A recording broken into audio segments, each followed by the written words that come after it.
సృష్టికర్త ఒక బ్రహ్మ, అతనిని సృష్టించినదొక అమ్మ.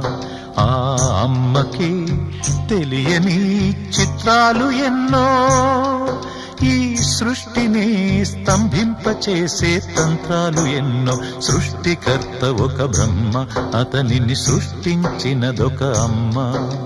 సృష్టికర్త ఒక బ్రహ్మ, అతనిని సృష్టించినదొక అమ్మ.